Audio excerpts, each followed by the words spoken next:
Welcome back to the best Dominion cards list. We are now in part 10, the top 10 of the cards costing free. Number 10, Forager. Forager has a solid lead over Amulet of over 5 percentage points. It lost 3 ranks and a bit in its average. It was voted first once, and it has the lowest deviation since the bottom 3. It is also 2 ranks higher in the unweighted ranking. Yeah, Forager is another one in the category strong treasure costing free, because it's non-terminal and you can spam those and get rid of the bad cards very fast, similar to Lookout. But of course you can selectively trash, which is really nice, starting from like turn 7 or so, that you can selectively trash. I mean, early on Lookout is better, but Forager gets better pretty fast. You can selectively trash, it's non-terminal, and of course it also gives you money soon. And yeah, if you're the only one going for it, trashing a silver to get 2 coins per trash is really worth it. And also it gives you a buyback, so sometimes it's really a little bit weird to trash a card to get another card, because you're not really getting more of it. You can't really use the buy, because if you want to use the buy reliably you have to buy extra cards, but those cards that you buy you rarely want to trash, so it's a little bit weird to use Forager as the only plus buy. But the plus buy is still very useful in many cases, so this is also a plus for Forager. Rank 9, Menagerie. Menagerie has a small lead over Forager of 0.07 percentage points. It has the same rank and basically the same average as last year. It is 1 rank lower in the unweighted ranking. Yeah, Menagerie is really powerful, because at some point in the game you can often reliably trigger Menagerie to draw you free cards, which is a double lab, so really powerful. So if you have, for example, discard for benefit, like Artificer Menagerie is nice, or Hamlet, for example. And if you have, for example, a lot of villages and terminals, you can play villages and terminals, I mean terminals that don't draw, and then you have nearly no cards in hand anymore and can use Menagerie for draw. So there are a lot of ways to trigger Menagerie. This makes it really high in the list, because you can trigger it on many boards. And even if it doesn't trigger, at least it's a cantrip, so getting those doesn't hurt. This is another bonus, of course, so you can't be wrong picking up Menageries, and it is worth it a lot of times. Rank 8, Gear. Gear won 6 ranks and over 15 percentage points and is now in the top 10. It was voted first once, and it is 1 rank lower in the unweighted ranking. Yeah, Gear is a very powerful draw card, but I think it's getting overrated a little bit. I mean, 8 is, I think, is fine. I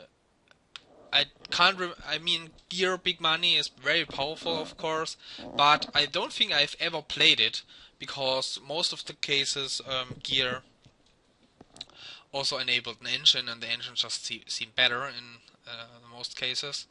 So and Gear in engine is not all that great. You want 1 gear to open with, because as an opening gear is very good to hit the card that you want, and later on you can use it at the end of a turn to prime your next turn with a village, for example, or put a bad card in there that you don't have to draw it next turn.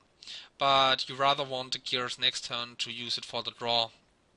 So if you have many gears, the extra gears aren't that better than, for example, Courtyard. I think I'd rather want Courtyards than Gear in many cases. For engines, I think 2 gears, yes, to play 1 gear each turn at the end of the turn, but later on it's not that great anymore. So I think it's a really strong draw card, of course, just like Courtyard. And Courtyard I think was 8th as well in the 2-card ranking. But yeah, Gear Big Money is a strong thing, but I rarely play it because the engine is just better in many cases. Rank 7, Ferry. Ferry climbed 1 rank and a little bit in average. It was voted first 4 times. Yeah, Ferry drastically changes the board. It makes engines just so much better, because even if you use it only once to open with a 5 cost card or even a 6 cost card, it's really powerful. So Ferry 5 cost card, it doesn't matter which one, is really powerful. But you can use it for the rest of the game, which is just unbelievable strong. So any strong 5 cost cards that you want to spam, put Ferry on, is really good. And if you have plus buy, you can use Ferry also for cheap cost cards that you can get many of, like villagers also. So Ferry is, I think, very rarely ignorable, because there's always a good target for it. And my favorite move is to put it on upgrade, because then you can upgrade estates into more upgrades and pile the upgrades just so fast, and then build a deck from there on. This is just so good. And then put the Ferry on another card and upgrade upgrades, for example, into golds or something. This is just so fun. So Ferry is a really powerful card. I can see it voted 4 times. I don't get why it was voted on the other side low as often. I could see it even higher, and no problem. Rank 6, Swindler. Swindler stays consistently over the years. It didn't change in rank and is only slightly better in its average. It is 1 rank better in the unweighted ranking and has a pretty low deviation. It was voted first once. Yes, Swindler is a very powerful attack, because sometimes dealing out a curse is better, or is less worse than getting trashed a copper into a curse, because it also hurts your economy a little bit. So it depends on the board, of course, but it's just really brutal. But what makes Swindler, of course, even more brutal is getting turned your early 5 cost card into a duchy. This is just so strong. I mean, getting a duchy would be also an attack, but getting rid of your 5 cost card just wrecks you. So you have to go Swindler very often for the start, because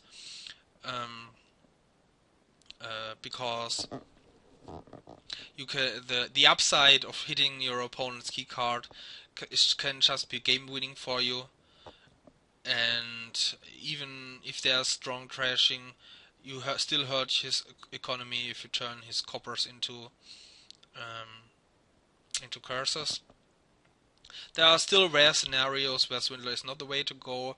If there's Fortress, for example, or shelters, or and not the things on its own, but maybe there's all of them. Like you want to go for Fortress anyway and have shelters and good trashing, for example. Then you maybe can skip Swindler, but there's so many cases where you want to open Swindler, and that it only costs 3 is just unbelievable good. Rank 5, Urchin. After being a big winner last year, Urchin lost 2 ranks again. It is 1 more rank lower in the unweighted list and was voted first once. Yeah, Urchin is even the stronger attack over Swindler, because Mercenary is just so good. I mean, Urchin, of course, on its own is not very good, but Mercenary is just the way to go for many times, because getting hit by a discard attack every time, being able to discard attack and trash at the same time is just so really strong. Even if there's no engine available, you still have to kind of go for Urchin Mercenary, because if you don't, you really have a hard time hitting province with getting hit with this card attack every time, or at least until the mid game. So this makes Urchin Mercenary, I think, just the way to go on basically every ward, especially if there's an engine available. This is really powerful. For example, if there's Urchin in Chapel, you still have to think about if you want to go for double Urchin rather than going for Chapel. I think you'd still want to go for Chapel, but if the Urchin player is really lucky, hitting the first Chapel, for example, with an Urchin, then it has one card less to trash, and then next time Mercenary taking the Chapel hand, then the Urchin player is just way ahead. You still, I think, have to go for Chapel, because with Urchin you still have the unreliability. You might not connect the Urchins on your first shuffle, and then you're behind. So in the best case scenario, Urchin Mercenary is better trashing, I think, than Chapel, but you can't rely on that. That's why it's of course not that strong than Chapel.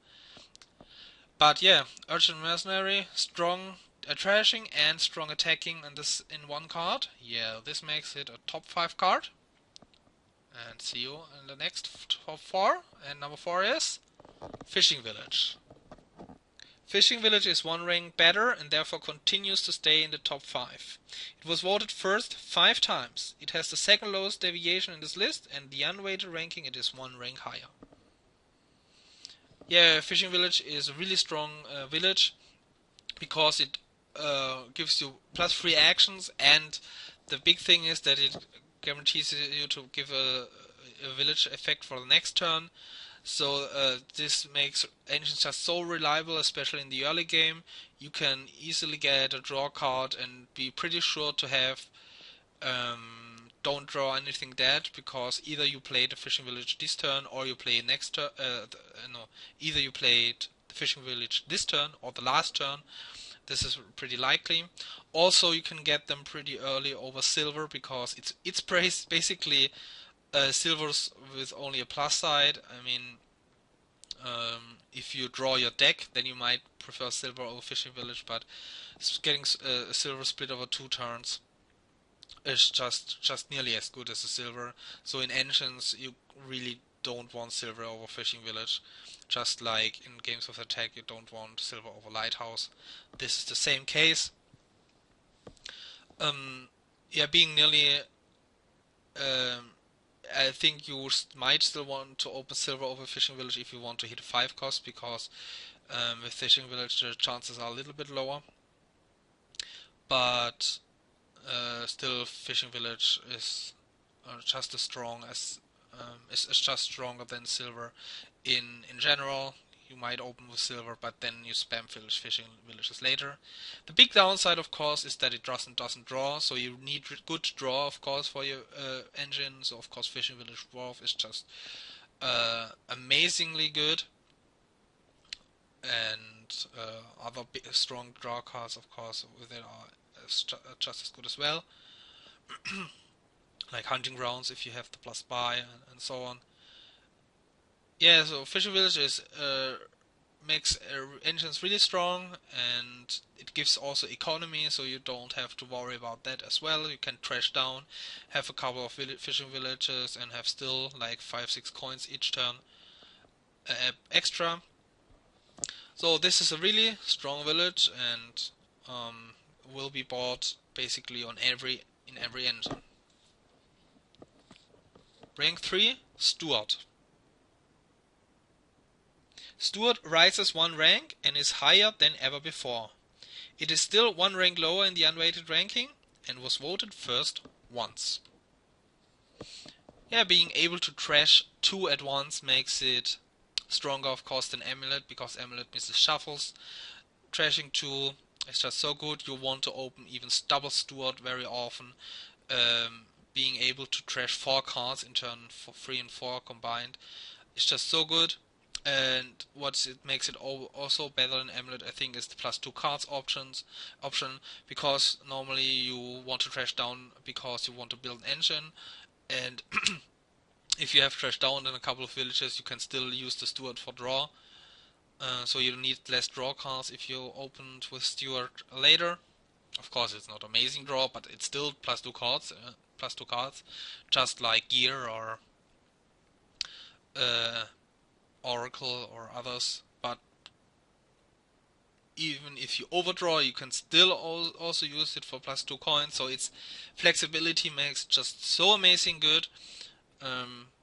You you can the Steward is never useless. I think in hand, you can use it for draw, you can use it for trash or for coins. You always need one of those. And trashing 2 cards at the start in the first couple of shuffles is just really good and makes it really elite treasure. But it's not the best treasure. There are still 2 cards that basically can trash or somehow get rid of your cards, and this is number 2 first, Masquerade. Masquerade is just like nearly always second again. It has the 3rd lowest deviation in this list, and it was voted first 14 times. I think Masquerade just seems so innocent. It's only plus 2 cards, so the draw seems not amazing. The passing of the card doesn't seem useful also at first glance. And trashing a card, it's only 1 card, doesn't seem amazing as well. But all of those things combined just makes it really good. Because it's really good in big money games, because you can give your opponents the estates, trash a little bit. The estates and coppers have a really strong money-centered deck really fast. It's also reliable to cursing, because you can just give your opponent the curses or trash them. So a really reliable money strategy. But it's also just as amazing in engines. It draws cards, so you hit 5 for example again as well, and if you hit even 6 or 5 an estate, you can also trash an estate while drawing. So Steward, you have to either trash 2 cards or use it for 2 cards for the draw. This card draws 2 cards and can trash a card, so this makes it really strong. And then of course there is Masquerade combined with discard attacks, like a Legionary plus a Masquerade is just brutal. He has to, with his 2 cards, has to keep a bad card just in case he draws a good card, that he has something to pass it to you. At least I just noticed this is the old image, I didn't change it, but now the Masquerade pin is at least gone, so you can't force your opponent to give a card while not giving him one. So Royal Carriage Masquerade or Kingscourt Goons Masquerade or the other strong pins are at least gone now. Which were possible in 2-player games. I'm very glad about that. But still, discard attack Masquerade is still brutal. So with in engines you can draw and trash down 2 things you want, and in big money is also strong. This makes it just, I can't remember a single game where I didn't bought Masquerade. Maybe it's only skippable with the first card in this list, and this is Ambassador. And Ambassador wins again this list. It was voted first 24 times. Yeah, Ambassador, if you skip Ambassador, that's just brutal. You get you have to fight the Ambassador at the estate tennis, because just like Steward, it can get rid of 2 cards, but it chunks or also your opponent with 1 card. So you're basically 3 cards up when you play an Ambassador over your opponent. So you really want to play Ambassador more often than your opponent, then you're basically winning. If your opponent has a thicker deck than you, it's just going downwards in the spiral because he can't play ambassadors often. Gets chunked even more. Then you might even buy a curse and play 2 ambassadors each turn to give him a curse each turn. So he gets 2 curses each turn, and then he has just no way in recovering.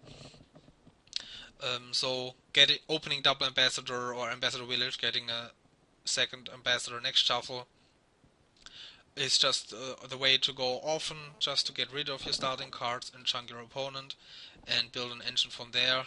Often you don't even know where to go from there, but you know you have to win the ambassador war first to have a chance. This makes ambassador just really good. It's only weaker in shelter sport, of course, because you can't get rid of your shelters. This weakens it quite a lot. But in estate games, ambassador is just so strong, and is certainly the top 1 card in this list. Maybe you think your ambassador is stronger, and Masquerade is stronger. Leave some comments, because I voted also Masquerade higher. I think I skipped Masquerade less often than I skipped ambassador. But yeah, this was it. These couple lists were the cards costing 3. Leave some comments where you agree or disagree on a whole on this list, especially now the top 10. Do you think Masquerade or Ambassador is stronger? What do you think about the other cards? And see you soon for the cards costing 4. This list will happen soon as well. And thanks for watching. Until next time, bye.